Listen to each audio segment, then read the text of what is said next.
Poducer.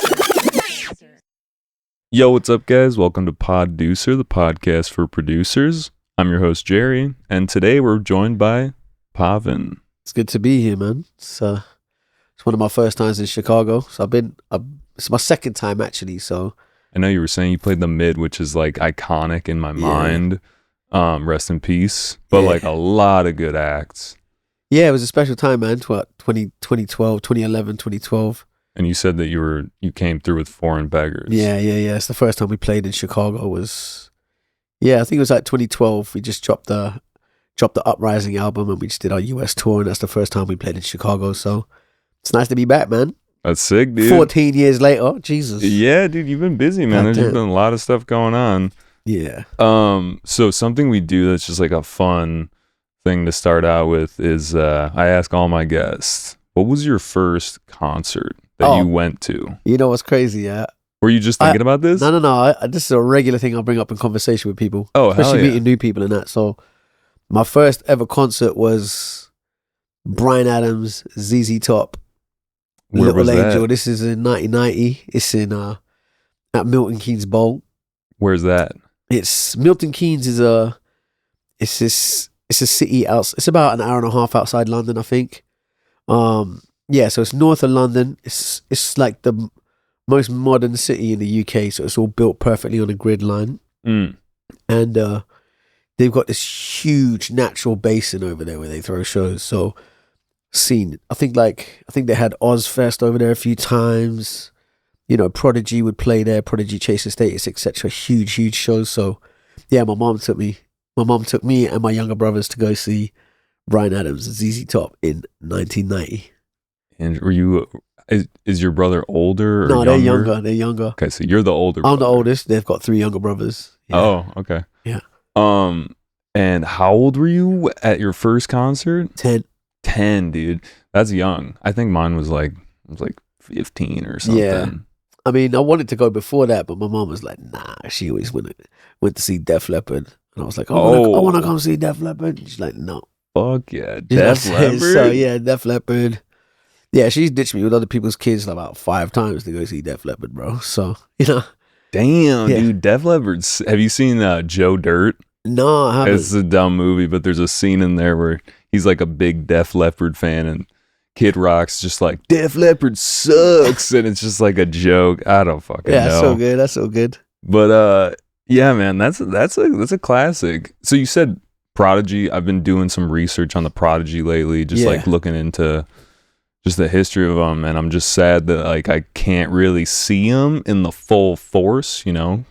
Yeah, you know, of course, you know, rest in peace, Keith. It's actually the 30th anniversary. It's Prodigy's 30th anniversary. I don't know if it's 30th anniversary of Fat Off the Land, but there is a 30th anniversary for Prodigy that's going on today, actually. Really?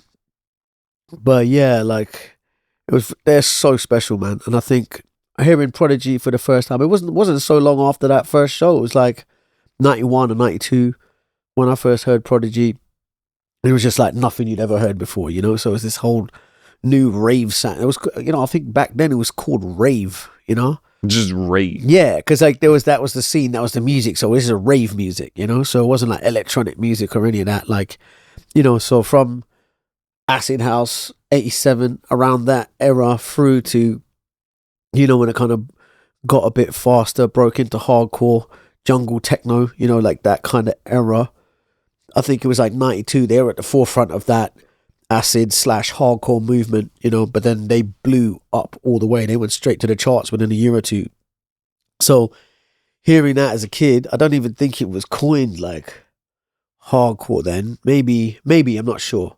Actually, by 92, it definitely was coined hardcore, but Prodigy was slightly different, and it was like rave.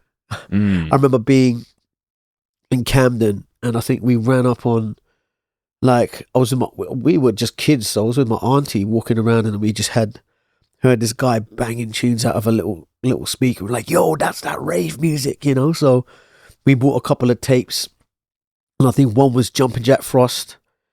Can't remember who the other one was, but it was Jaman Records, Jaman, and it was just insanity. Do you know what I'm saying? It was like probably about 120 BPM, crazy beats, crazy synthesizers, dudes scratching all over it, mad like rag or reggae samples. It's probably mostly like shut up and dance related joints like Ragga Twins, but yeah, it was like you put it on and it was like, this is rave. Yeah, it was Dude, rave. the way you say rave makes me excited. Bro, it was a rave. Yeah, and it was like this whole mad new thing that was going on, you know, it was in the newspapers. Oh. It was super anti-establishment, you know, so people just wanted to party, but, you know, they weren't allowed. So then, you know, all the original early raves, stuff that happened around the M25, it was all very secret. So it was very like, it was a crime to go raving, you know what I mean? Like you'd be partying, but it was a crime. So police really like to clamp down on it. You know, all the newspapers sensationalized this one ecstasy death that happened. Some girl called Leah Betts. Do you know what I'm saying? So this one, you know, it was just like England in those times was so like Thatcher era. It was so like, you know, just stamp out any fun. You know, being a kid in them times in England was crap. It was almost like even the sweets were grey, bruv. You know what I mean? Like, but that in itself lended to like the opposition. Absolutely. Do you know what I'm saying? So it's like anything that, you know, whenever you try to suppress something or compress it, it's gonna, you know, bubble up and explode. Do you know what I'm saying? So I think like UK's always had that kind of very like, you know, oppressive, so that anti-establishment force has always been super hard. So if you look at punk music, the original punk music came from that, you know? So I think, I think just the attachment of like hardcore Christian values as well, you know, to society and the way everything is running, you know, it was just the end of like the empire control. So, and I think bringing everybody over, but not really being super accepting, it just turned into this beautiful melting pot of cultures. And that's kind of where like, you know, the fact that this rave thing was going on and you had post Windrush, the sound system culture that came from the Caribbean, the Jamaican people, you know, and all of the Indian people mixed up in it, and how much they like to listen to music. And music is a celebration of life, you know. Music, every time music comes on, it's a celebration, you know, especially when it brings people together, you know, whether it's a wedding, whether it's, you know, those kinds of things, especially in, you know, other cultures all over the world. So that's something that people can share. And like, you know, big sound, which is, you know, brown people are loud. Let's just face it. Do you know what I'm saying? So, you know what I mean? We like everything loud. So just the fact that I think, you know, the more like, say the Windrush generation that came over, you know, they came over with big aspirations and then kind of I was just learning about a little bit of that, yeah. And then also kind of finding themselves in a situation where they're not really welcome. They've been brought over to help, but not really welcome. So that kind of mixes with, you know, the working class side of society and people, and it just kind of like, everyone's growing up side to side, you know. So in the end of the day, it's like, all right, want to have a party, want to play some of that rave music. Who's got the sound system? Do you know what I mean? So both of those two things came together at a really, really beautiful time and kind of unified unified our generation or the generation before us, you know. So that again, kind of subverting the class system, subversing racism. You know what I mean? So.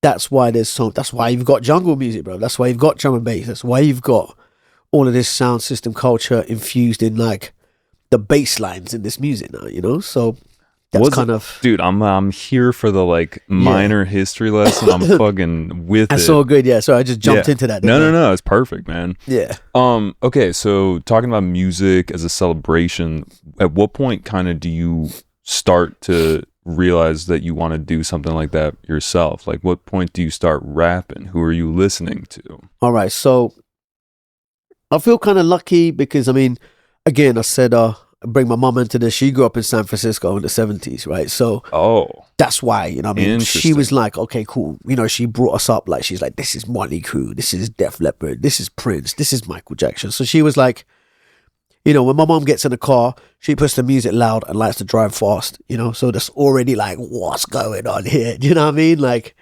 you know, it's already exciting. And her passion for music and how much she loved it was kind of really like, I want to do this. I want to play guitar, you know, that was a big kind of motivation and inspiration, I think. And then her energy. Yeah, her energy and how electric it was, you know, how much she loved, you know, come on now, if you get in a car, even now, and you put on Kickstart My Heart by Motley Crue, Gas, and yeah. turn it up all the way and start driving fast. What do you think that's going to do to a 2-year-old or a 3-year-old? Dude, I remember I was young, Do you know and what I mean? my Like- stepbrother told me, he's like, you want to hear the best motherfucking song you've ever heard? Yeah. And I was like, yeah. And it was Feel Good Inc. by Gorillaz, which is a classic. And I've loved that song ever since, you know, because the way he presented it. Just anything really. Do you know what I'm saying? It's like if you put any music on loud enough, do you know what I'm saying? Those frequencies exponentially have, you know, hit you. Do you know what I'm saying? Because now it's not like, you know, if you listen to some drum and bass out your phone, you're like, oh, this is sick. But if you hear drum and bass on a sound system, now that is a completely different experience. Do you know what I'm saying? So just sitting still, that gives you a rush. It gets your whole blood moving and your adrenaline running. So that plus driving fast, plus it being like a primary caregiver in your life, you know what I'm saying? So there's that side of it. But then, so we were always just into investigating music, you know? So I think like my 2 first ever favorite songs were Beat It by Michael Jackson and Rat, Round and Round. Those 2 were like the formative joints for me, yeah?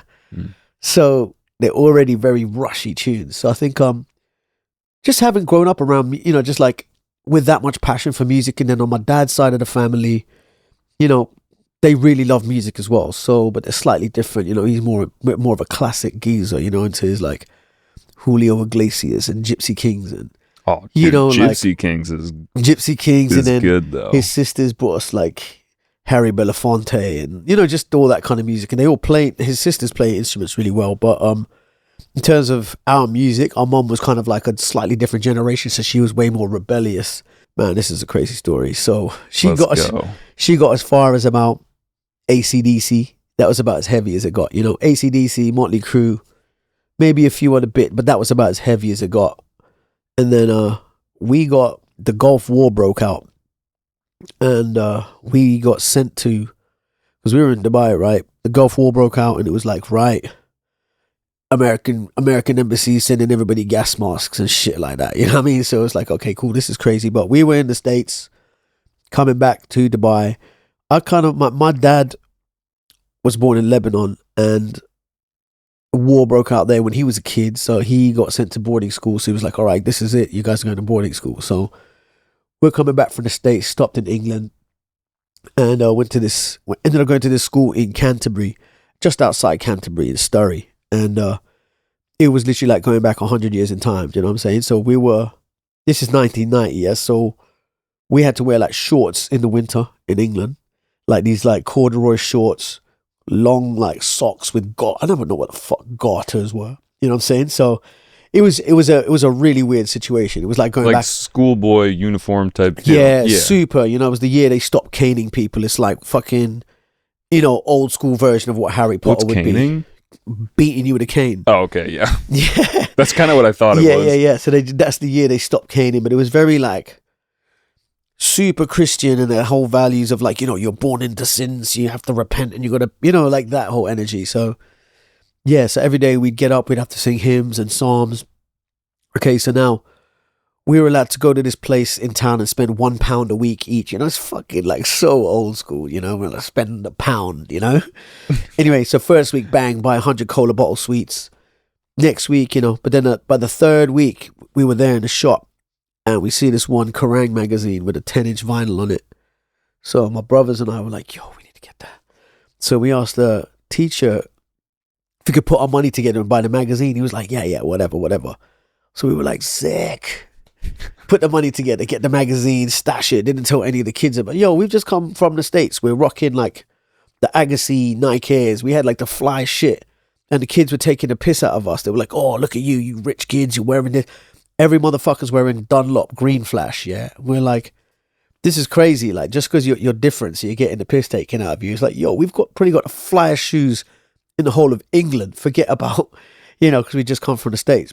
Yeah. Anyway, so just learned to not trust anybody at all in that school. It was, when I say Lord of the Flies, that's what it was like. And it was this whole culture that actually came from the teachers, you know? So there will be this thing where, you know, all the kids would be trying to kiss the teacher's ass, like sucking up to the teachers.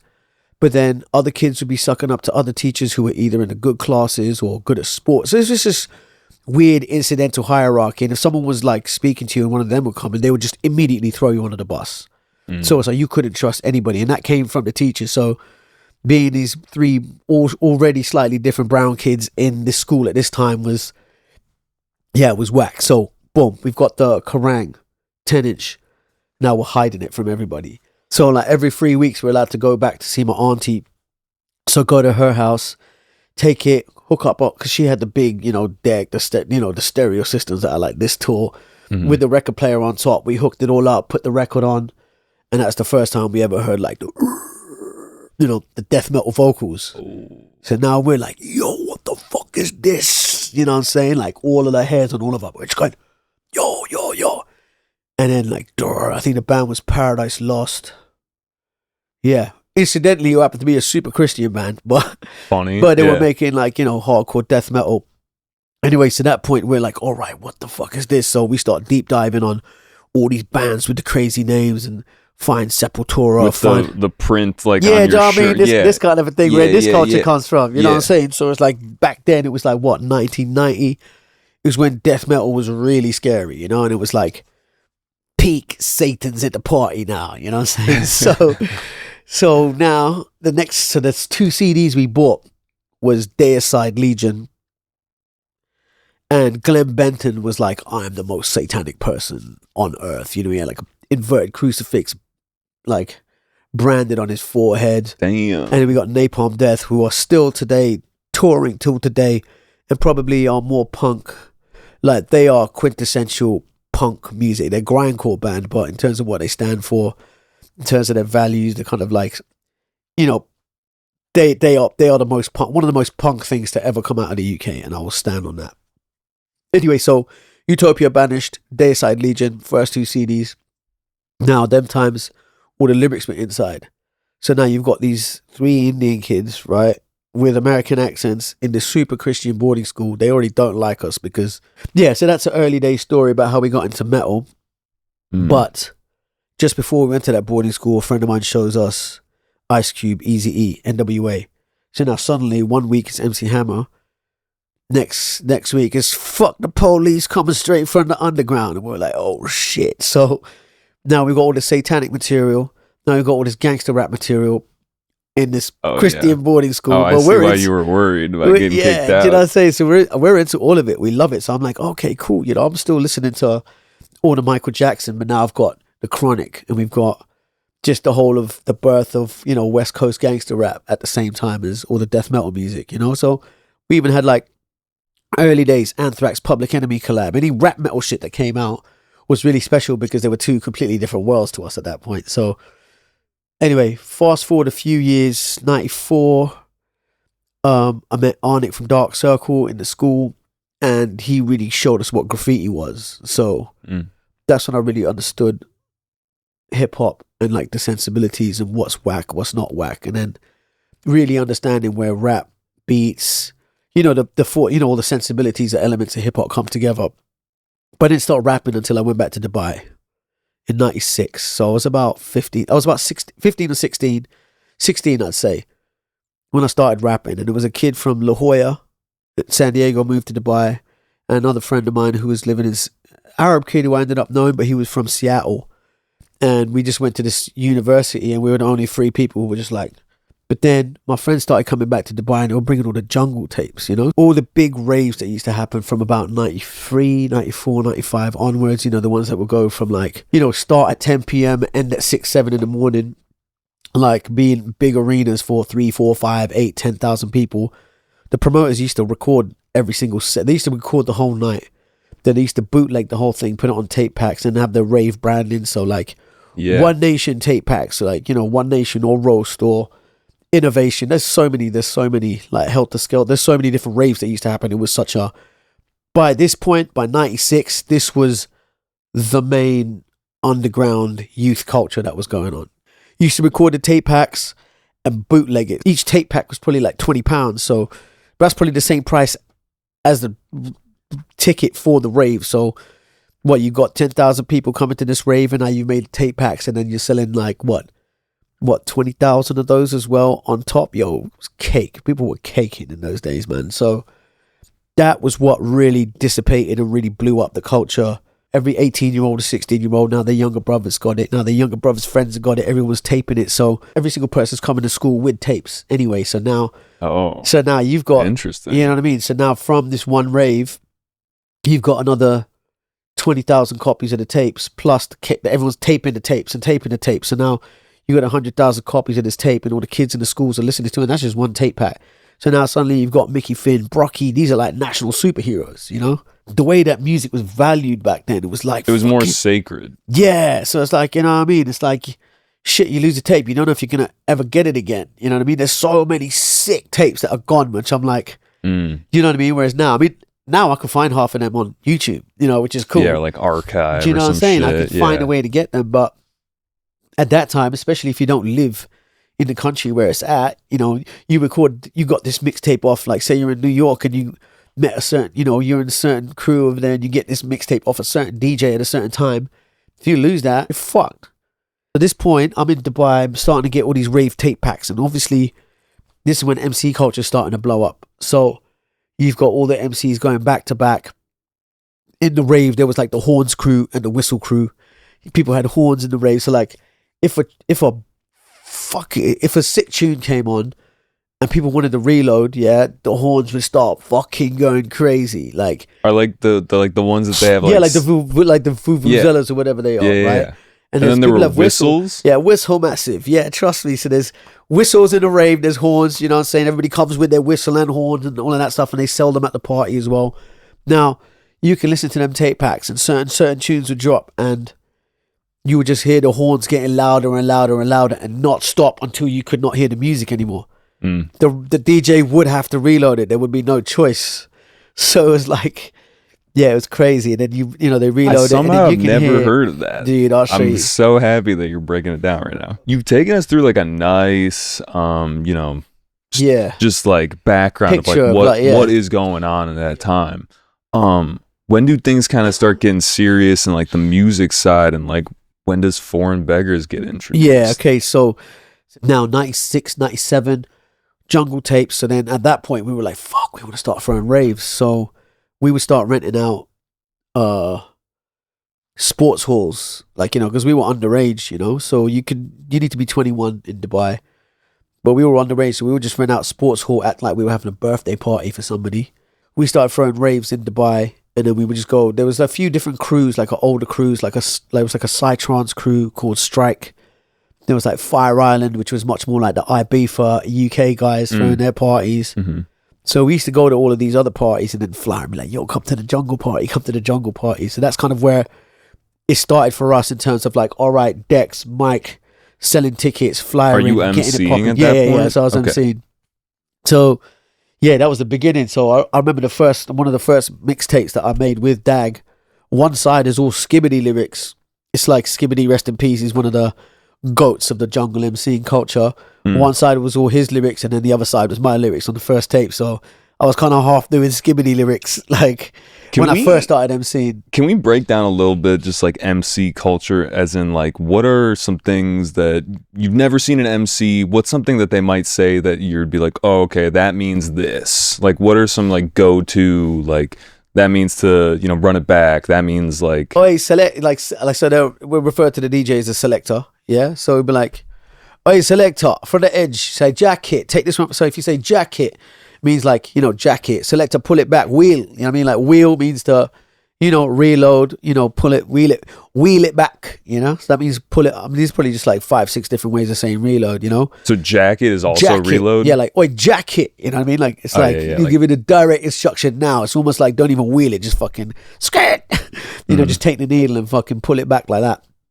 But if you say from the edge, means like, you know, some of the intros are 2 minutes, 3 minutes long, you know, you might want to jack it a little bit, wheel it, but if you say, oi, run this one from the edge, yeah, so it means to play it from the beginning of the record, right?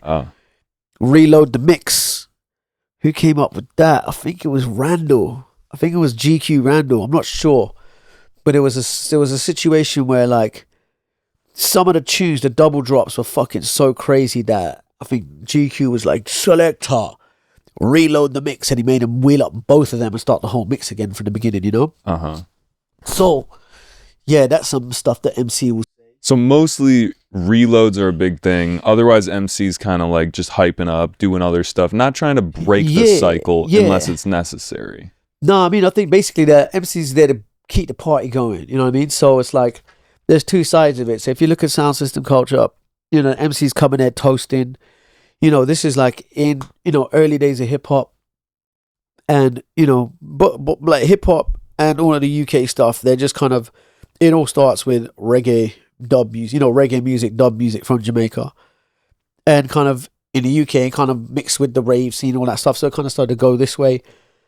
But in terms of what the host is supposed to be there to do, he's supposed to be there to get the party popping, you know. So if you look at, take it back to like Kool Herc era, you know, Grandmaster Flash, all of that stuff, you know, when they were kind of really starting to DJ the breaks for the people to be dancing, there'll be an MC there being like, oh shit, check that guy out, oh, big it up, make some noise, that guy's amazing, you know, just vibing up the place and kind of making it inclusive, just bringing some energy. And then obviously it's rhythms, it's rhythmical talking, and people start singing and making up little hooks and be like, lardy-dardy, who likes to pop, you know what I mean, whatever the fuck it is, you know.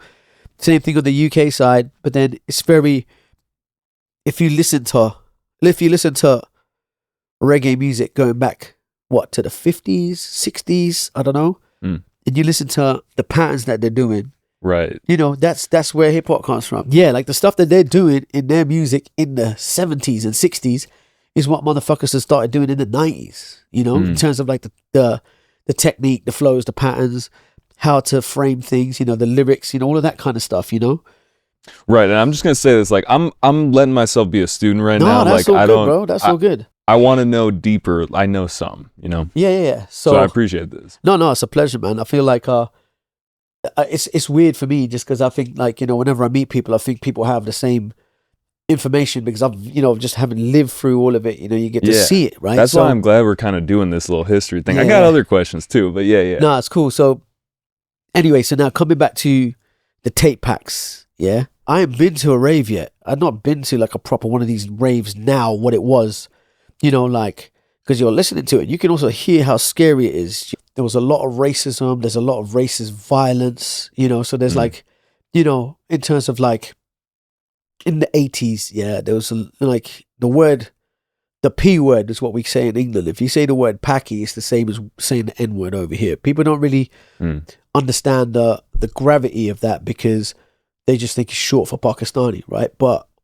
in England, that was like, you know, because there's all the Indian people who come over, again, Windrush, similar generations over, you know, the UK, the British Empire took in, you know, South Asian people. They even took them to Africa as indentured slaves and kind of created this weird hierarchy between everybody, you know? So there's a lot of friction and fuckery. But, you know, with a lot of people being over, with racism being so omnipresent, you know, the skinheads and all of that stuff. And like, there was like people go packy bashing, which means, yo, we're going out on a Saturday night to find fucking brown people to beat the shit out of them. It's like, you know, people not necessarily as, you know, as fucking visceral and horrible as like, you know, the lynching, but it's the same mentality of a bunch of racist goons looking for brown people to, you know, violently assault, you know. So that was what a lot of stuff that was going on. There'd be Indian people on the street. They would get their fucking bricks thrown through their windows and all of that kind of stuff. So that was, there's all of this. Did you ever feel like, oh fuck yeah, definitely, like scared? Yeah, because like I'm sure a lot of the skinheads that you're talking about are at these raves and stuff. Bro, like, but then also these racist people are fully in society. Do you know what I'm saying? Haven't gone to this. I told you I went to this boarding school, right, when I was, you know, 10. You can feel that from certain teachers, you know. So it was just omnipresent. You know what I'm saying? And also like, yeah, it's fucked. You know what I mean? Like even if they didn't think they were, they've kind of like, you know, that kind of weird like Christian kind of, you know, supremacy, but it's like holier than thou kind of vibes. Do you know what I mean? Judgy. Yeah, super judgy, but borderline. Like, you know, it's weird when you know these people who are supposed to be looking after you, who are like got God on their side. You can hear them cracking jokes about you and you're 10 and 8 years old. Do you know what I'm saying? Like when you hear like 50, 60-year-olds, you know, heads of school, this really stick school at you and making racist jokes under their breath, and you can hear it. It's fucking weird. You don't feel safe. Yeah, that's fucked. At all. Do you know what I'm saying? So if something happens, what I mean? Like if there's an altercation between me and another kid, what am I going to go to this fucking guy and tell him something happened when he would literally be like, oh, what did you do, and make it about, I did something wrong. You know what I mean? Last thing I want is fucking bad reports going back to my dad, because then he'll fucking slap me for making him look stupid in front of these people. You know what I mean? Like, yeah. You know what I mean? It's just like you just gotta like navigate these scenarios, So, yeah. So, I remember me walking around town, and then dudes will be fucking looking at you. So it's like, you just gotta keep it pushing, So there was that. So that's like on a racist side, but then London, the friction's crazy. Do you know what I'm saying? So it's like London was like a lot more developed than Canterbury, say, in Kent, right? But it was just everybody had to stand their ground. Do you know what I'm saying? And so just to be clear, you identify as, like, your ethnicity is... I'm Indian. Okay. Yeah, Indian. so yeah. I'm Indian, born in Dubai, so it's a little bit different. But then even growing up in Dubai at that time, there's a different hierarchy with people, So like, even though I'm born in Dubai, I'm not considered Emirati or Arabic, because... So it's already automatically I'm a second class citizen. But then Indian people... I read somewhere tumult. Is that the correct term, or am I... Tamil. Yeah, Tamil people from South India, from Tamil Nadu. So my mom actually grew up in Madras before she moved to the States. So, but she's not Tamil. Okay. She's Sindhi, right? So she'd moved there. But yeah, Tamil is a language. Okay. And Tamil Nadu is a place, but you can be a Tamil person. Sorry, I'm really trying not to be naive here. No, it's cool. Yeah. It's interesting because like all the, the Tamil, the South Indian people, they've got more Dravidian roots in terms of, where they come from. If you trace the Dravidian, ethnicity and heritage, that kind of stretches more into that. They come more from Africa, like it's kind of like that's the heritage.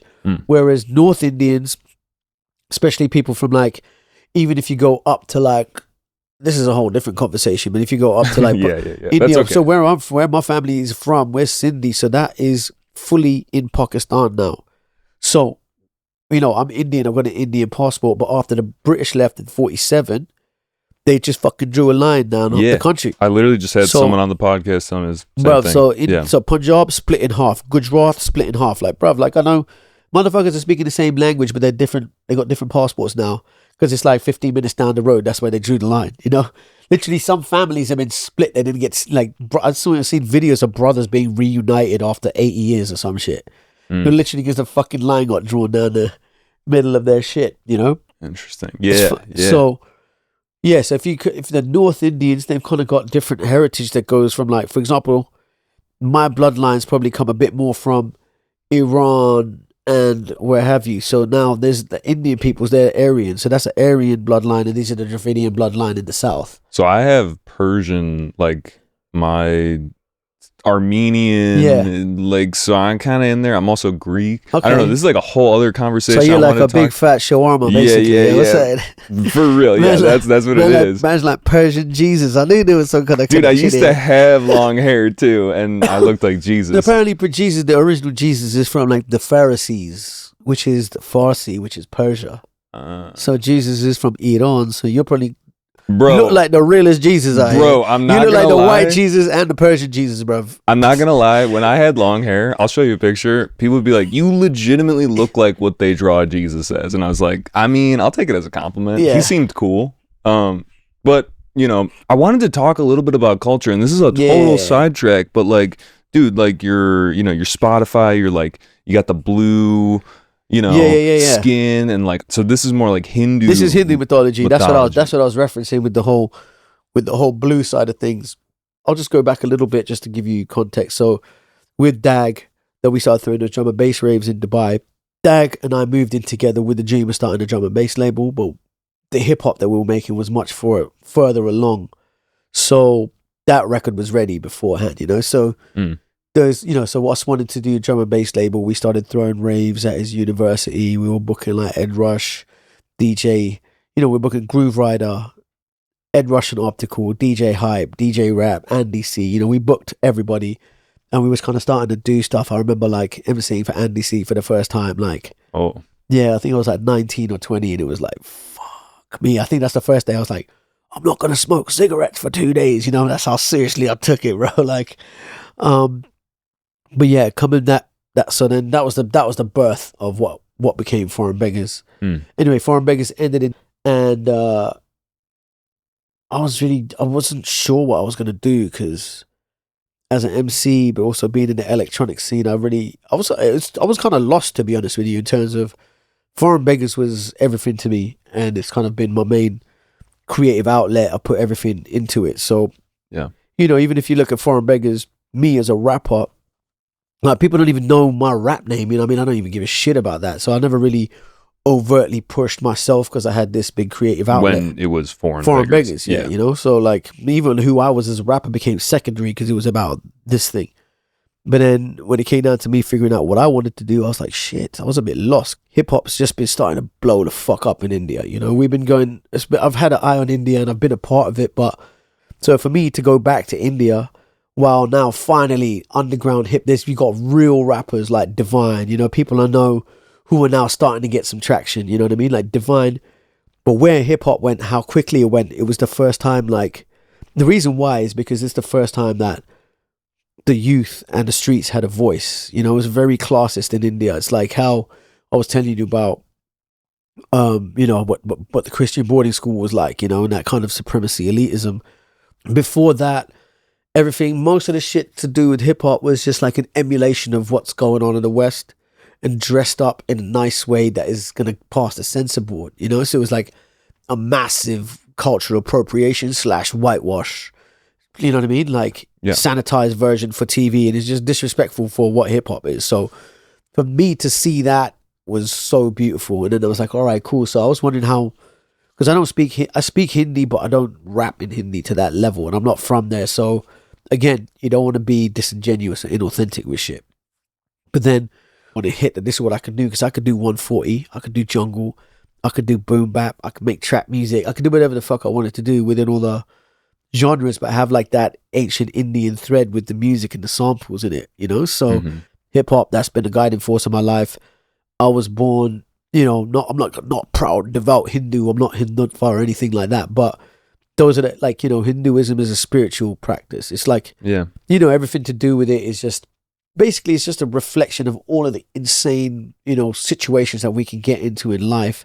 Obviously, it's, bigger than life, and, it's kind of from the heavens, and, super epic stories, or epic like versions of what the paradigm is. But there's always one of these epics that you can apply to, whatever fuck shit you're going on, to try and get an understanding, so you can navigate it properly, so you're not propagating negative energy. So did you get deep into that stuff, like, or did you just I wouldn't say deep, but it was just there since I was a child. You know what I mean? Okay. So when somebody gets married, there's a 6-day, there's 6 days of parties, right? So you ask questions, or you learn how to pray from different people, and then it's just stories that you get told. So the books are there, the Bhagavad Gita's there, the Mahabharata's there. So conscientiousness and just learning stories, like. Yeah. It's not the stick that people choose to beat you with, it's not a disciplinary thing. But, you read, why don't you eat beef, or why is it not good to lie? Or, do you know what I mean? Like, just gets told stories, Yeah. And karma is very central to the whole thing. So when you, and I know we can go back to Foreign Beggars a little bit, because I got some questions there, but when you started doing the PAV4N project, like, and doing it solo, like, you started thinking about these things, you started thinking about the sound, you started like thinking about making art in a lot of different mediums, the music videos. So that was it, right? So now, like, I found this one thread of like, hip hop and everything to do with the cultures that I'm a part of bring together. The first time I painted myself blue was in the Foreign Beggars Noisia Contact video in 2010. And it's a classic. Yeah, thank you, bro. Yeah. And I was like, oh shit, imagine if I did this now. Because this is pushing the boundaries. And obviously, I could have got killed. I mean, like, if I didn't... doing that? Yeah, if I didn't know what I was doing, and it wasn't a part of me, and I wasn't able to express. Like, if I got this wrong, I could get death threats. Like, even when it came to promoting, if I promoted a video and I didn't direct it properly, if I put some money behind a meta post, but I didn't say it can't go here, basically like all of these groups, to make sure it avoided any of them, right? If I did one of them and it started snowballing to the point where, like, I was starting to get tagged by all of these super racist pages, these right-wing pages, these Hindutva pages, and they would tag even bigger goons, and they were threatening me. And like the troll tsunami, that's what it's called, like what I call it. Like basically this activated the troll tsunami. You know, I've got family there, you know? Yeah. So if this starts escalating and I start retaliating without knowing what I'm doing and protecting the situation, bro, these fuckers can show up at your family's house and do something, you know? So it's kind of like, it's a bit... Yes. That's a little spooky. Yeah, so I managed to swerve it, and I was very careful about it in the beginning. And also at the same time, it's very like, you've got to check yourself. It's like, what am I doing this for? You know what I'm saying? Because it's like, I'm getting all of these downloads, all of this information, this whole new world is opening, a whole new world of creativity is opening, and it's giving me life. But at the same time, it's like, oh, because I love being controversial anyway. Do you know what I'm saying? It's like, what? You can't say that? Fucking watch me, bitch. I'm going to say it, and I'm going to say it sexy, and I'm going to say it again. Do you know what I mean? But this thing is like, oh, because I've got that controversial streak in me. It's like, am I just being controversial? Am I taking a piss? Am I like, you know, it's very like a fine line, Where's you know, the line? Spain. Yeah. And also at the same time, it's like, karma's a big thing, and I'm literally taking it right to the source of karma. Right? So I'm not playing with this, and at the same time, it's like, I'm not necessarily super devout Hindu. You know what I'm saying? Like, don't follow all of these practices that you get told to practice, etc. But, you know, so it was interesting for me. But then when I decided to go to India to shoot everything, being invited, incidentally, we were supposed to shoot in this place called Jodhpur. If you look it up, the whole city's painted blue.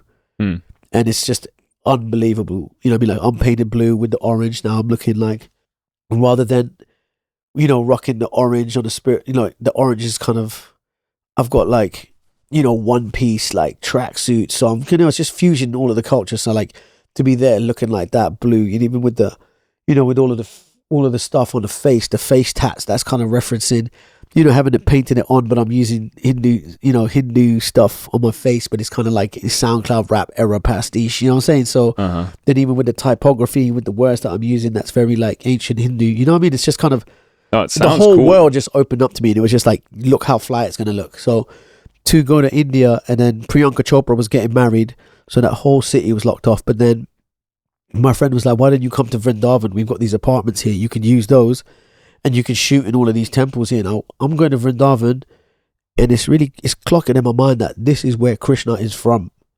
So you've got these ancient Krishna temples, which is like, the fact that I did not organize it and I got invited to Krishna's birthplace to do all of this stuff, and it just all opened up to me. Like, if you look at all the videos, all of those temples, we just showed up there, and they were like, yes, please come in, you can do this. Do you know what I'm saying? So I just felt like, you kind of got the validation for me anyway. Do you know what I'm saying? I was like, okay, cool. The fact that this is happening, and I'm being invited right to the source, and I'm not getting death threats, and the actual people have invited me in, and I'm shooting over, like, what if you watch the Stasis video, that's in Mathura, these are all temples dedicated to Krishna. We ended up on the land at a Krishna ashram with the descent, with the white cows, with the descendant of Krishna's cows there right in front of us from the very land. So I'm like, if that's not permission, I really don't know what is, you know what I'm saying? So I'm like, okay, cool.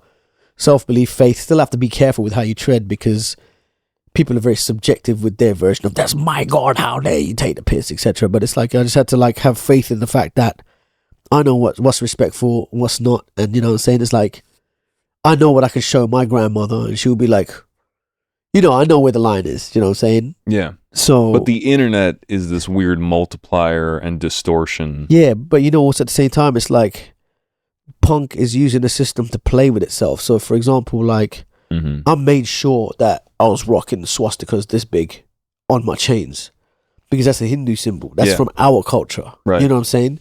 That was appropriated by Hitler and, you know, turned into a hate symbol. Now, if you see me wearing a swastika, and I'm wearing a big Hindu swastika, okay, granted it's on a fat chain and I got grills on and it's looking cold as hell, right?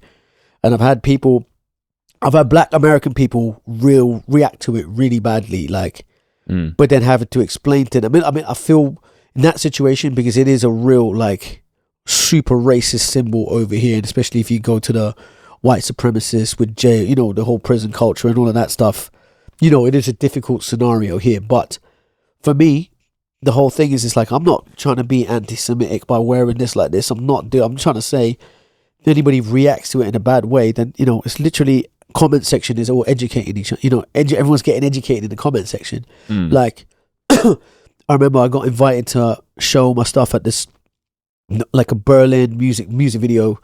There's like Berlin Music Video Awards and Festival that was happening. And they invited me to it. And then just before, the guy was like, oh my God, you got swastikas in this.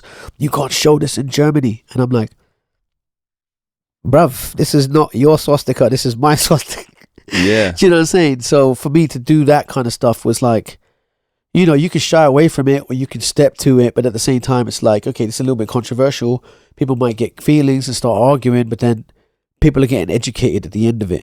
I guess to kind of own back that symbol because it was stolen. That's what I'm saying. So it's like reclaiming it in a way that so many people don't know about it. You know what I'm saying? Like, I would say 95% of the people out here do not know anything about the Hindu swastika.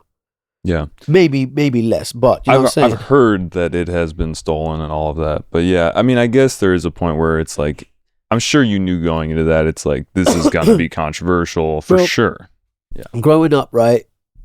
When for example, when we're having like a puja at the house, when the Maharaj comes over, the priest comes over, and it's like a special occasion in the year, or whatever, and he's doing the prayer, bro. He draws swastika, like he draw swastika on the table, like on the thing, big red swastika with and dots, and then he put like 9 nutmeg pieces to represent the planets going around the swastika, right? Everywhere in India you go, every single doorway's got a swastika in it. Like, you know, if you go to a shop, it's got a swastika. It's just everywhere. So later on, learning about the Nazi symbol was new for me. You know what I mean? Like more people, like way more people in India know about the normal swastika. There's a whole bunch of people in India never even knew about Hitler or like what that new swastika is. You know what I'm saying? That's really interesting. It's literally everywhere. Like, you know, if I walk into your building here, there'll be some swastikas on the wall. Somebody's put on the wall for good luck. And it's kind of like it's an omnipresent symbol. It's just like a universe. It's everywhere. I mean, omnipresent in terms of like, it's everywhere in everybody's house, every single hallway, every single like shrine for any god, there's swastikas there. Whenever you do a ritual for, you know, whenever you do a prayer for Hanuman or for New Year or for this or that, someone's getting married, they'll draw a swastika there on the thing, and you pour rice on it and you do the whole ritual. So that's what it is. So for me to do that, it wasn't like, oh, yes, I am. You weren't necessarily... Okay, I get what you're saying. It wasn't necessarily just to be controversial. It's yo, this is my thing. It was like reclaiming it. But at the same time, it's like, you're going to see it and everyone's going to shit their pants. You know what I'm saying? So internet. That's what it is. So like, that's what it's like. But in terms of reclaiming it, you can go and look at all the comment sections. People are arguing about it and they'll be like, you stupid fuck, this is a Hindu symbol, da da da da da da. You know what I mean? So you got motherfuckers who almost virtue signaling, you know what I'm saying? You got like, you know, your liberal Karen energy. Dude, this do you know what I'm saying? Me. Yeah, no. But then you got people actually educating them, and those motherfuckers getting educated, and you know what I mean? So it's nice. It's good to see. Yeah. Dude, I mean, there's so much to talk about. I kind of want to like try to... Yeah. I got a couple things. I think we finished talking about, you know, current project, and then I kind of want to go back to Foreign Beggars and talk about like Noisia and stuff like that. Yeah. But okay, so one of the things that I'm curious about is, you know, you got 4NCY, right? It's not, is it a Y or it's it's foreign currency. Okay, so you're collaborating with a lot of like bass music artists, like people that I know, people we've had on the podcast. Shout out Krizo. How do you go about deciding what collaborations you're doing now? Like, how do you look at the world? Because we were talking about the Indian culture and what they were doing with hip hop, but like bass music culture, who are the new cats? Like, what excites you? I think it's down to the genres that I like, you know. Essentially, the beat's got to slap for me. You know, it's got to be like, you know, it can't just, for me, it's like if you listen to all the beats I rap on, none of them are like super generic cookie cutter versions of what's going on in the genre. So there's got to be some kind of a flip on it, you know. I think friendships is important. You know, people I meet along the way, people who are interested in working with me, people who respect what I do. I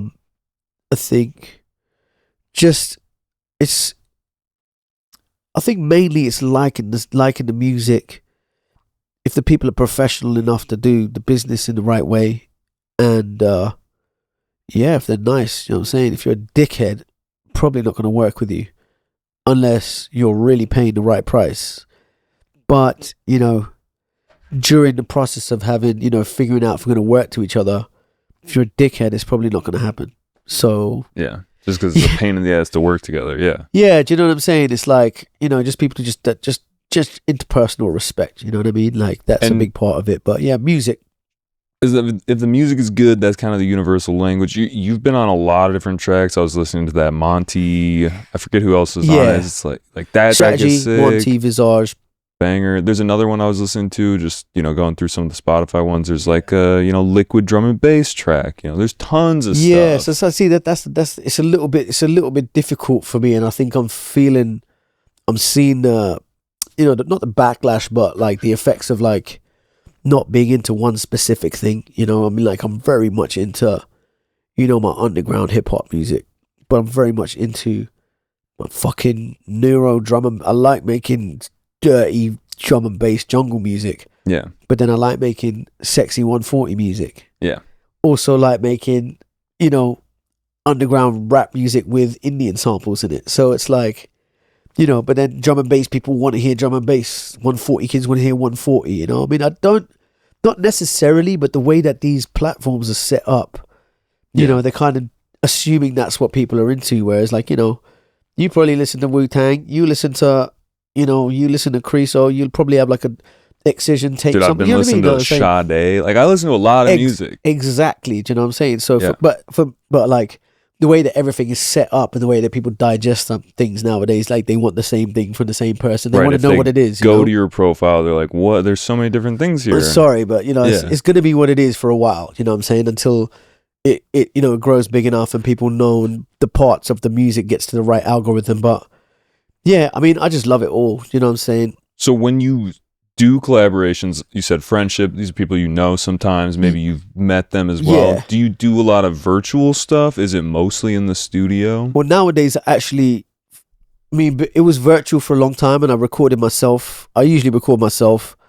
But nowadays, I'm really, really loving being in the studio and making stuff brand new, fresh on the fly. You know, there's with people. With the person there, because then you get a whole bunch of new magic and goes in a whole bunch of directions rather than, okay, this is what I've done, you do your bit here.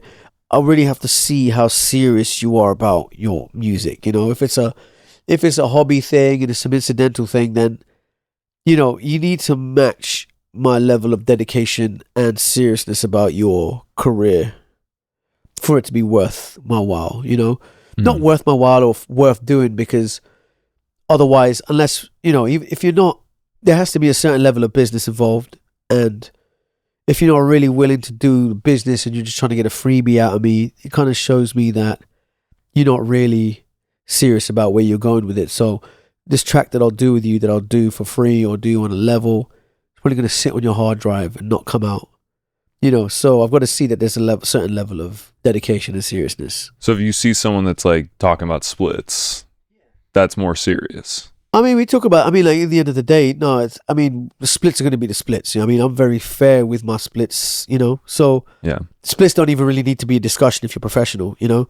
If there's suddenly 4 or 5 different people on the track and people have done different things, etc., and there's people are trying to argue splits, then we can talk about splits. But splits essentially is a byproduct of the conversation, because if it's one producer and me, it's 50-50 already, you know. But if you're not willing to put, for example, certain artists who are bigger, like I might not discuss advances with them because I know off the first thing this is going to make so much money. But, you know, certain artists who are on a come up, for example, when I was on a come up, I met Ono from, you know, Stone's Throw Madlib's brother Ono. And he gave us some beats because he really liked what we were doing. But he was like, the beats are going to cost this much. You know, we had to do 4 shows to get the money.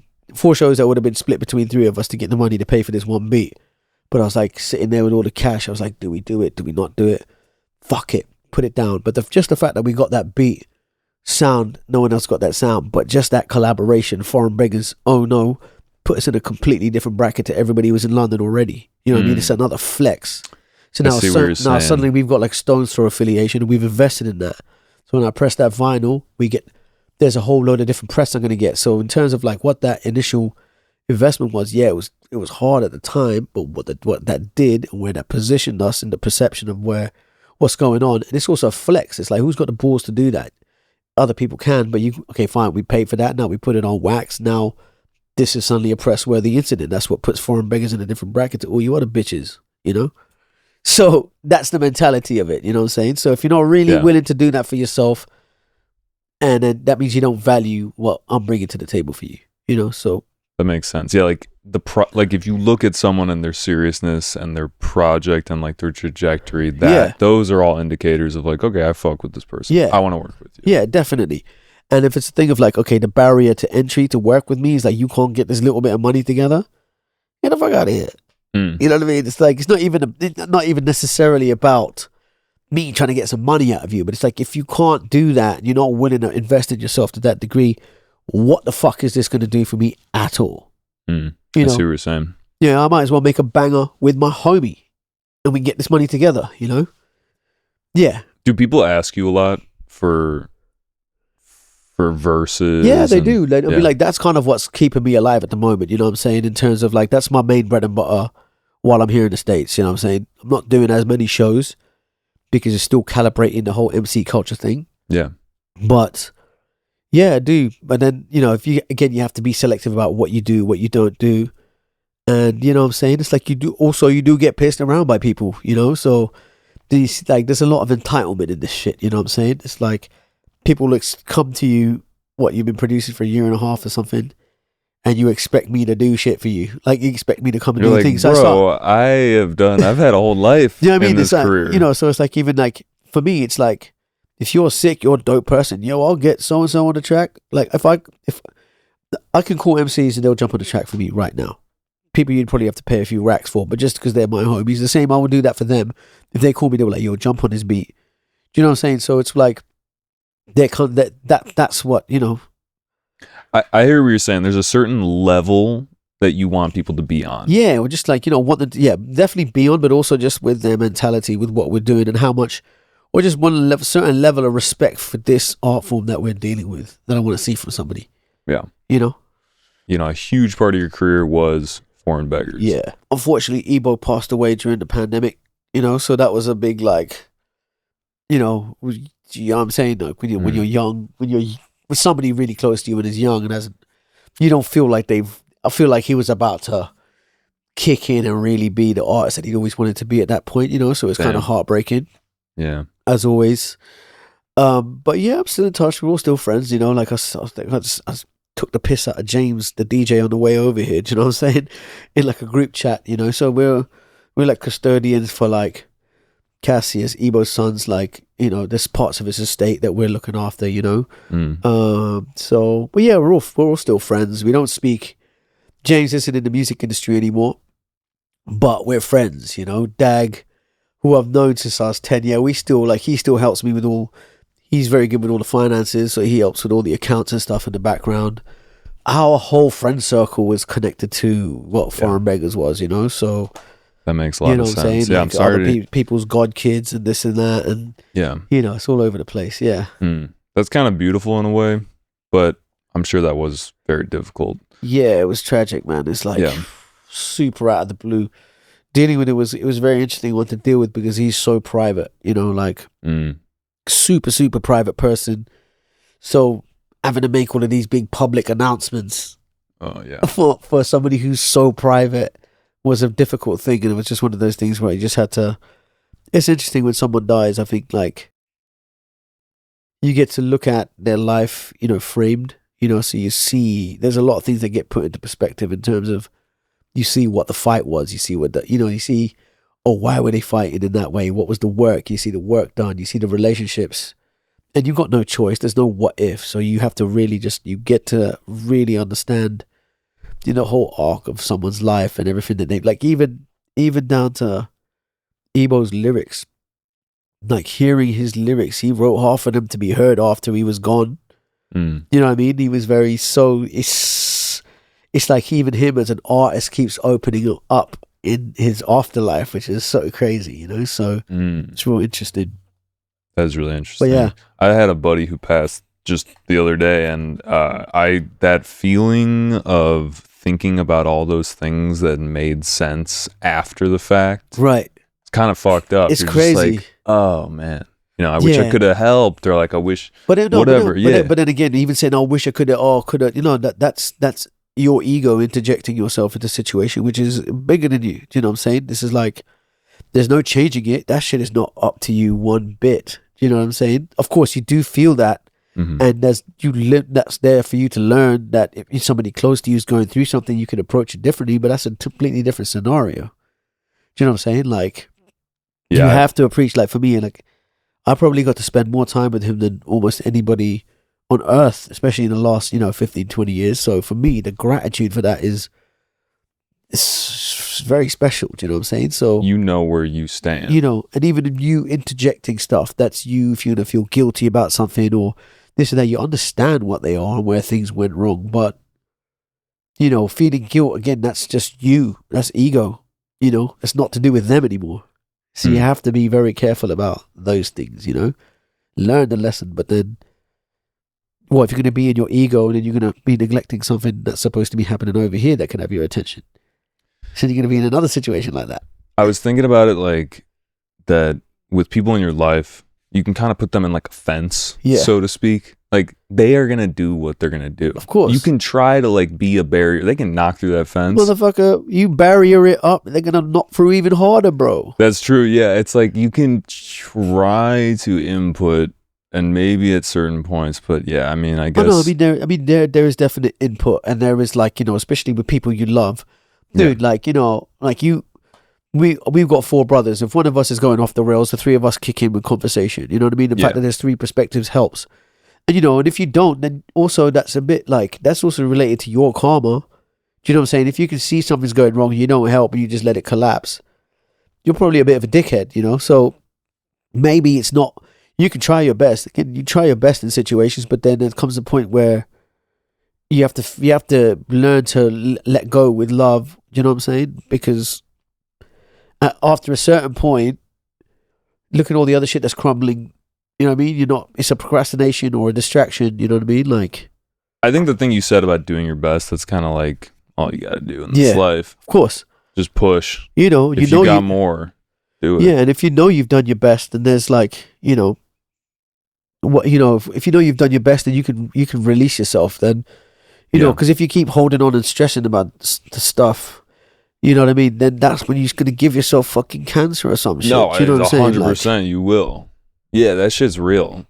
Well, man, I think that like not a fun thing, but like a good thing to do would be, talk about like the good days of it. God and damn, like, yeah.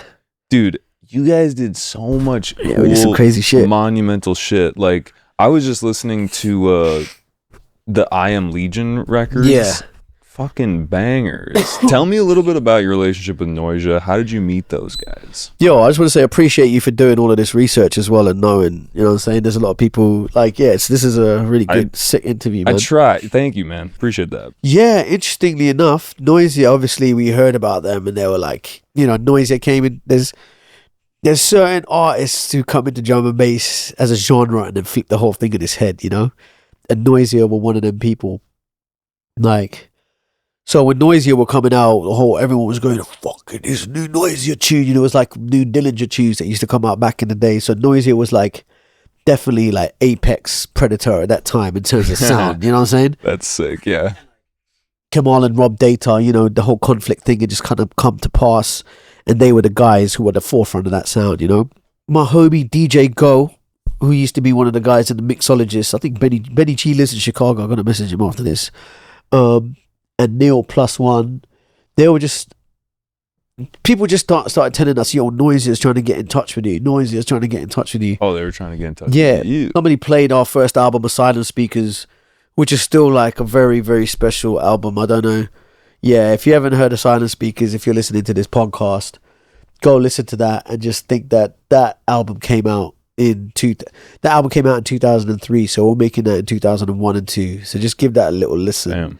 That's really like quite special. Anyway, so they were driving from one city to the next and the promoter was playing them Asylum Speakers and they were like, this is really cool because of the contrast with the voices and the, musicality. And it was just different to a lot of the stuff that was going on. So Noisia were really into it, and then they just tried to get in touch with us. And I think it was Glastonbury 90.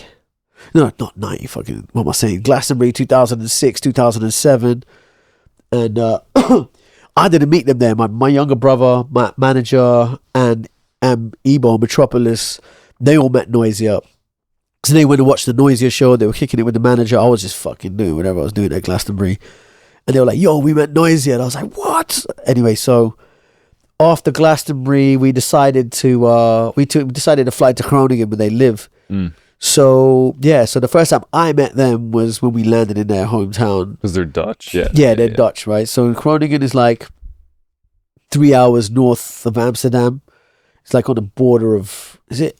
Oh, fuck it. Yeah. 3 hours has got to be like the edge of the Netherlands because it's so small. Yeah, but you got to change trains and all of that shit. It's fucking long, man. Anyway, so yeah, we landed there and we went to make this song, Split the Atom. I was actually, you know what? I spoke to Tice before that Glastonbury, and I think he sent us the Split the Atom song, and I was like, listening to it, and I hadn't really told Ebo about it yet because we were just kind of convincing Ebo to fuck with like grime, you know what I mean? Like, Ebo is very like, he's quite traditionalist in that way, you know, especially with hip hop. It's like you could not adulterate it back in the day, otherwise that would be like, what the fuck are you doing, you know?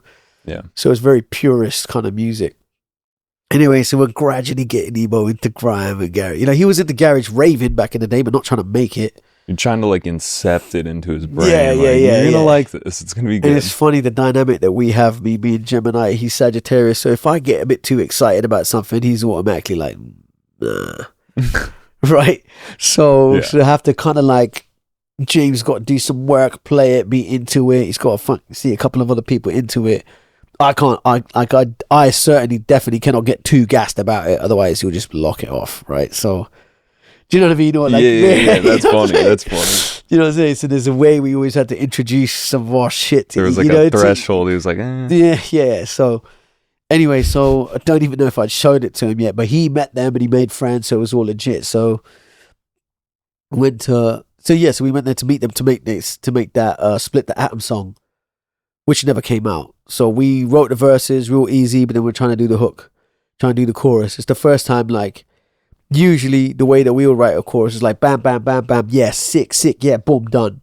Like if you listen to Black Hole Prophecies, that chorus, we probably wrote that in about 3 minutes. He writes down one line, I'm writing something, and we're just like, oh yeah, flex, sick. We know what's sick. We know what's good, bang, it's done. But with them, they were like, oh, it's not quite right. And we're like, all right, we'll try another thing. But if once you like kind of trying stuff too many times, it kind of gets a bit stale. So anyway, that was a new thing for us to really, really, really try. Because for us, we're like, everything that we do is fly. What the fuck are you talking about? You know? yeah. You had that attitude, like but also it's like we're telling you that's dope. It's dope. Relax. You know what I mean? But obviously they wanted it to be like, you know, like pop producers. You know, something to really fucking nail it. And in hindsight, that's what was the, you know, that was a beautiful part of our relationship with them, you know, like when we were making the I Am Legion album, we were always in the room together and everybody had an opinion about everything. It's a bit annoying because it's like, shut the fuck up. But at the same time, it's like there's a real push and pull and they learned a lot from us. We learned a lot from them. It's a real interesting way to work, you know, everything being like open forum. Whereas with hip hop, it's like, you know, you do your bit, you know, like even the way that me and Ebo, right, we'll kick it. Like, what you got? Okay, what's the vibe? Then fuck off. We'll be in a, you know, we'll just to our own little corner, write our own shit and come back. You know, it's very, very rare that we would have a suggestion about, you know, on each other's parts of the music. Because it's like, yeah, I fucking trust you 100%. You got it. You know what I'm saying?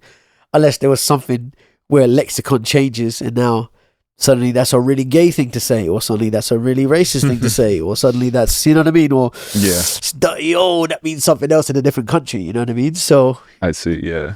You know, like, you know, and suddenly all that sounds really homophobic now, do you know what I'm saying? Like if you listen to the shit I said on the silent speakers, it's crazy, bruv. Like that's how a lot of old hip hop sounds too. Bro, like, you know, it's okay. I'll tell you, I'll give you an interesting one, right? So, you know, back in the day, people used to say the F word, people say faggot a lot, right? So, you know, can't cut it out, don't cut it out. We're not cutting it out. All right, cool, yeah. So, back in the day, it was very normal for people to be like, oh, faggot. It wasn't even to do with like, it wasn't, you know, people would say it, but you wouldn't even really be thinking about like it being insulting to to homosexual people, to gay people, right? Yeah. So, but then so it would just be in lexicon. But then when I really understood the etymology and when I really understood where the word came from, the history of this word. Barely. Like I remember hearing that it's a bundle of sticks. Am I crazy? No, so basically it's a stick. It's a stick they used to light a fire, right? So it's like the fag. Yeah. Like in England, you get food. It's called pork faggots. Or like cigs, a fag. Yeah, that's exempt because that's like a slightly different. Because then, so like the fag is what you used to light the fire, whatever. Oh, I feel like I don't know about where this faggot though. Okay. Yeah, but then later on in life, when but when they were burning witches back in the day, this is where I knew it was going to. You know what I'm saying? Yeah. So they would use a gay person who would light on for whatever, accused of to light the fire that they would burn the witches on. That's fucked. Yeah, okay. You know what I'm saying? Didn't realize that. So when I'm like, holy fuck, I was like, all right, cool. Bob, not saying that again. You know what I'm saying? We're just being conscious of shit. It's like, yeah, saying all that kind of stuff. Fuck it, you're kids in schools. You know what I'm saying? Like, it's but just unlike just saying it in normal life and then changing, this is on a record, so it's immortal. Yes, in some ways. Oh, it's fine, but at the same time, it's timepiece. You know what I'm saying? It's like, come on now, like. Dude, some people don't think about that though. I mean, that's them fucking problem. You know what I'm saying? Agree. You know what I'm saying? It's like, like if it is what it is. Do you know what I'm saying? I recognize it. Do you know what I'm saying? It's like, yeah, I've got loads of LGBTQ friends. Do you know what I'm saying? So it's like,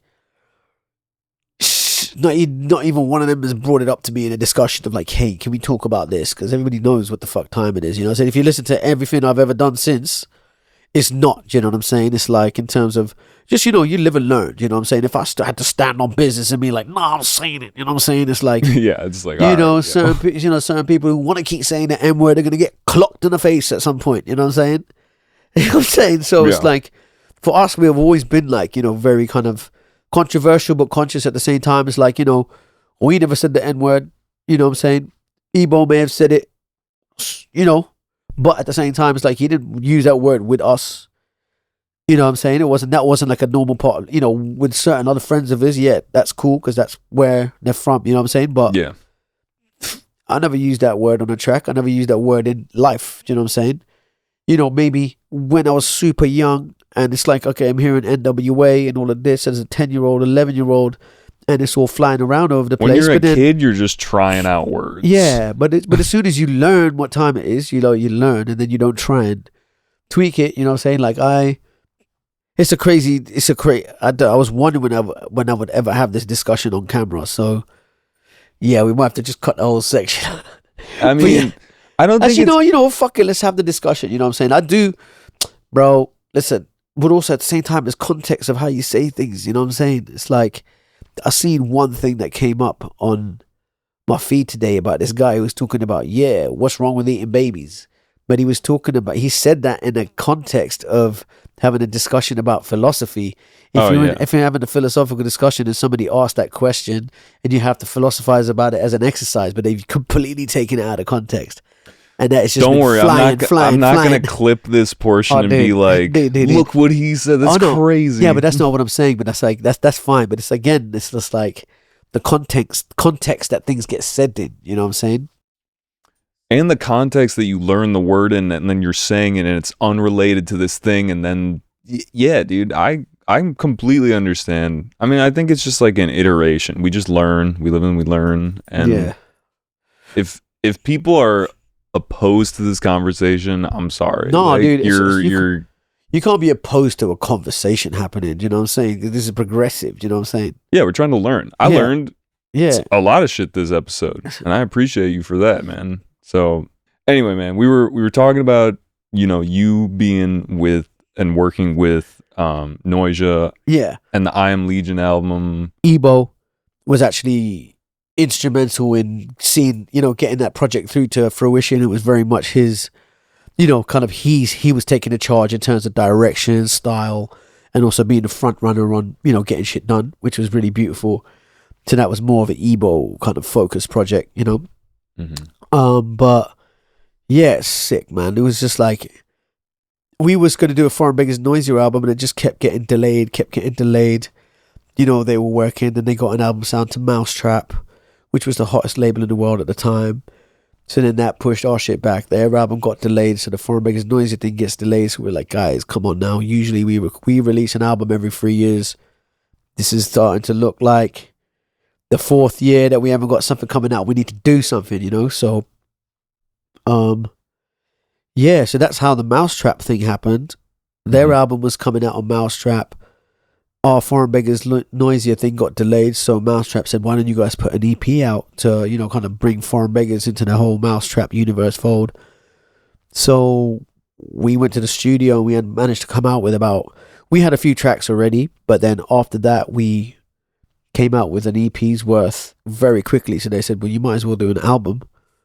So that's when the Uprising album came out. So we were on tour. We were said, all right, fuck it, let's just smash this album out. So that's we really kind of just put the gas on and just really started getting these sessions done. So in the meanwhile, we dropped our album, the Uprising album, on Mousetrap, which is a beautiful thing actually.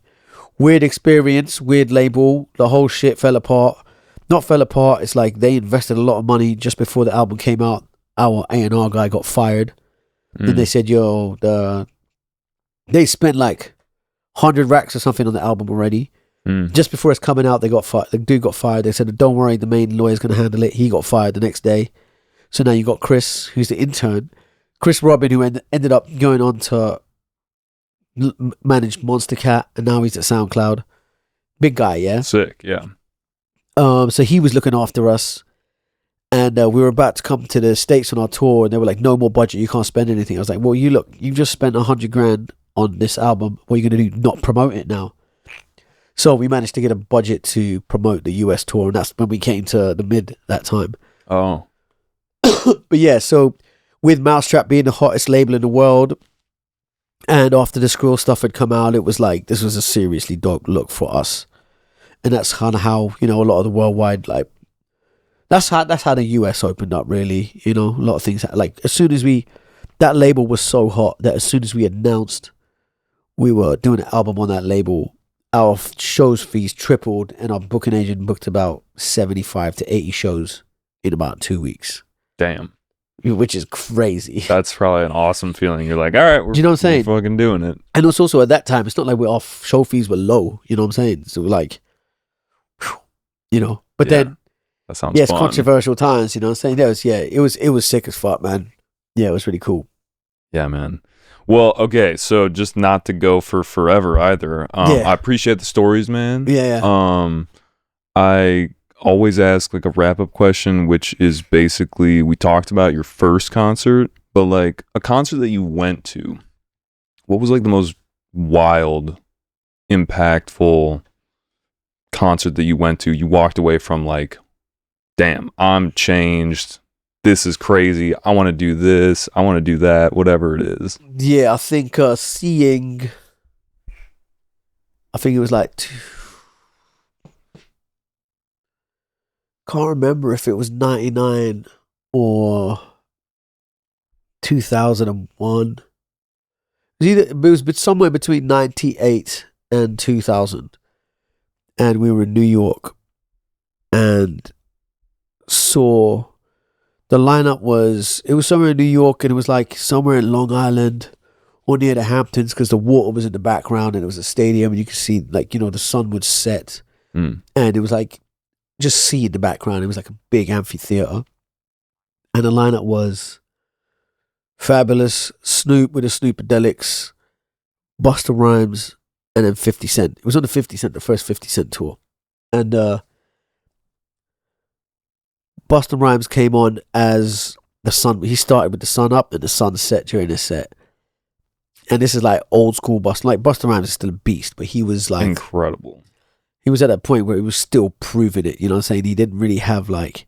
He had hits and all of that stuff, but you know what I'm saying? Like, when 50 Cent had come out, you know, Eminem was out, 50 Cent was out, you know what I'm saying? Those hits surpassed his hits, so he was still on like the competitive come up. That show...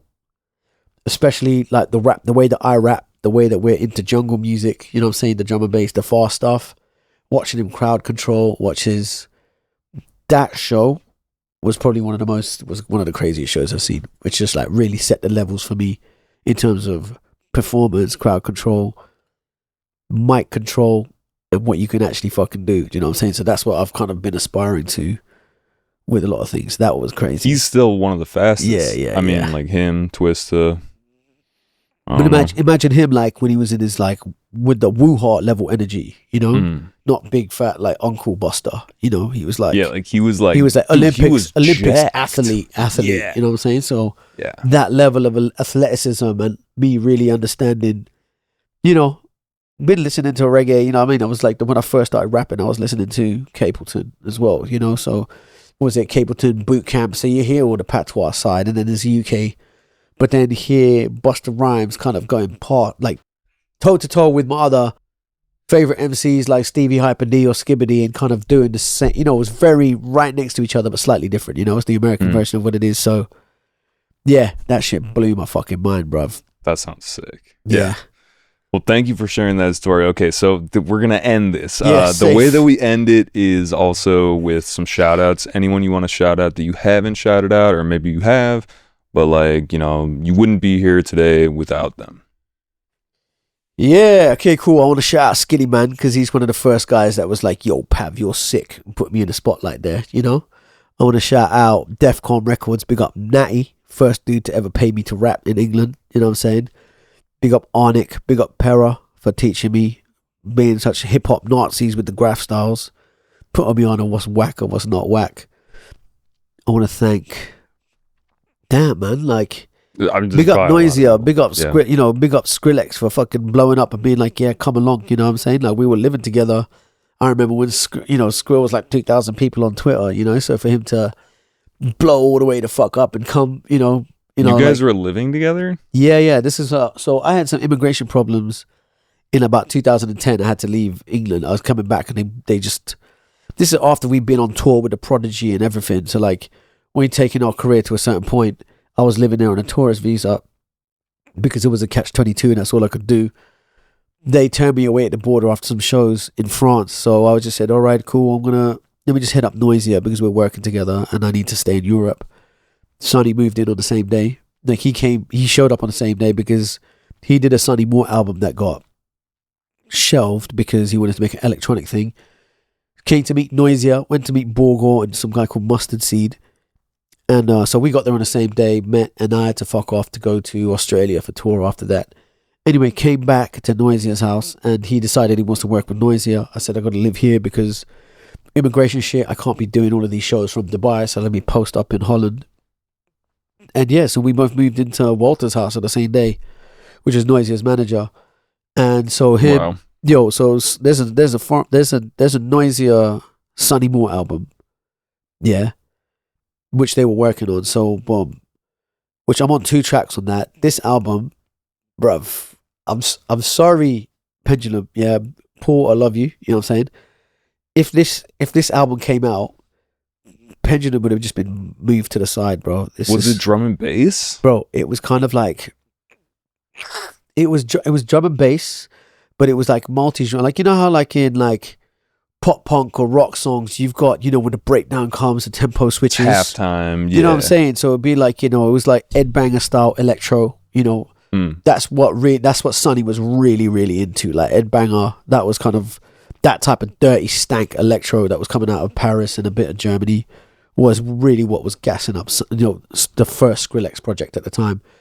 So it was a combination of that, dubstep, dubstep was just getting real noise. So like for the breakdowns and the metal track, it goes jun, jun, jun, that part, boom, it would break into the dubstep track. So it was a combination of like drum and bass for the choruses, but then Sonny singing like fucking Michael Jackson over the top of it. Yeah. Bro, it was epic. I still remember all the songs to this day, but then that got shelved. Oh my God. Bro, it's fucking nuts, dude. Like I think you might hear it one day. I don't even know if people really know about it, but basically, the reason it got shelved was Noisia had some new management in England, and this guy called Joe Oakley, he managed Pendulum, he managed Sub Focus, he managed Chasing Status, Oh. And he was like, "Oh, I really want to get Noisia on because Noisia, you know, like if you look at like 2010, that would be a fat that's stack. that's like the big four. Do you know what I'm saying? That's like Anthrax, Slayer, fucking Metallica. You know what I'm saying? It's like that was the top of the top. Anyway, so they do a joint deal. So there's like a co-management between Joe Oakley's company and Walter, and they got into a deadlock because they'd obviously Atlantic has spent all the money on the first Sonny album. He's come out to meet, doing all of this stuff. So when it came down to actually signing off, Sonny we were living in Walter's house for a whole month and a half, you know. So doing it, running the studio hours, there's 3, basically like, pretty much teaching him a lot of the production stuff that he knows as well. You know what I mean? Dude, we're all fucking homies, kicking it with Noisia. If you're in the production thing, you're going to leave there learning. I remember Sonny being this is in their small studio. He was in the vocal booth on the side, and that's when he was making all of his Scary Monsters nice stuff, so he was kind of doing the stuff with Noisia, but then on the other side he was like doing his own thing, he was like putting everything that he's learned into practice. And then I remember hearing Scary Monsters when it was a fucking little sample that he was making in the side room there. Little embryo, dude. Yeah, trust me. And then fucking so basically they get into this like deadlock because Noisia are like, Noisia's new management are not accepting it. They're saying this is bullshit. You can't, and in the meanwhile, while this is in deadlock, Sonny had this like, he like had the whole Scary Monsters EP ready to go. Spoke to Joel Deadmau5, and they said, okay, cool, just drop it on my label. So we got Noisia. Basically, in the meanwhile, it's like, so we did the business on that thing, have that while this is still in motion. Drops a Skrillex project, and that was it. The album's just fucking sitting on his laptop. Damn. But so that album it probably lives somewhere. It's probably but you know what I'm saying? Like, it's interesting because you're looking at it in hindsight. If that album had come out, like, who the fuck knows bro? Yeah. Do you know what I'm saying? You wouldn't have no Lost Lands. Yeah, you wouldn't have no, do you know what I'm saying? The whole you might have like some rock. I don't know, like Sonny's a very... Music could be different. Anything that's... Yeah, it would be. Which is fucking crazy to think, right? But Sonny was going to... Whatever he was going to do was going to be ridiculously influential. None of us had any idea at the time. Maybe he did. But, for us, we're like, all right, cool. There's some dude from the States here who wants to do some electronic shit. Yeah, cool. You know what I'm saying? But now in hindsight, like... Yeah, I'm fucking... Dude, if that album came out, it would have been... It's a masterpiece and it's beautiful. But who knows, you know what I'm saying? He might have like gone somewhere else and it may have not been electronic in a year and a bit, Mm-hmm. It definitely... The butterfly effect, it's like we can't... Bro, you can see it directly though. So, you know what I'm saying? Like in terms of what dubstep would have been in America, not like... Even if like on Beatport, because Beatport it was a really strange time because you couldn't buy music anywhere. All the record stores were closed. All the vinyl distribution was fucked. No one was buying CDs. iTunes was dead because no one's buying actual downloads anymore. So everything is pirated. It has to be pirated because there's no other way to listen to shit. But the only way music was kind of going was a combination of YouTube, but people didn't really realize that yet. Mm-hmm. But the only place you could actually buy music was Beatport. So by exclusively dropping that album on Beatport, everybody had to go in there and buy it, from Beatport only. And that really put it at the top, And then suddenly has this huge influx of all his people, America being on the hottest label in the world, new sound, bro. It just stayed at the top 100 on Beatport for a year, something like that. Did it? Damn. Really, I mean, like, it just stayed there, and I think that is what. Yeah, it's crazy how much that changed the fucking game. Like. Yeah. Yeah, mad. That's a wild story. Okay, damn. That's a nice treat at the end of this. Yeah, I snuck another story in there. Shit, yeah. Any other shout outs? We're gonna end this, I promise. Oh shit, shout outs. Yo, big up Jason, my manager over here, putting the faith in. Big up. Oh, there's so many people, man. I just want to big up, first and foremost, big up Foreign Beggars, my family, who fucking really just kind of came with me on whatever cockamamie crazy shit I made them do. But yeah, just everybody really who's ever helped us or had faith in us or bought records or just kind of, just let it be that we can do this without having to do anything else, Oh yeah, man. Yeah, man. Yeah, big shout out. Yo, dude, shout out to you for coming through. This was a lot of fun. I think it was sick, man. we covered a lot of ground. Yeah, guys, if you made it this far, we appreciate you listening, and we'll catch you next time. Yeah, peace. That was a big interview, bro. Big up, peace. Yo, what's up, guys? This is your host, Jerry. Thanks for tuning in. If you enjoyed the episode, don't forget to like and subscribe. If there's someone you'd like to see on the show, leave a comment below. And if you're listening on a podcast platform, we'd appreciate it if you leave a review and hit that 5-star rating. Thank you for your support, and we'll catch you on the next one.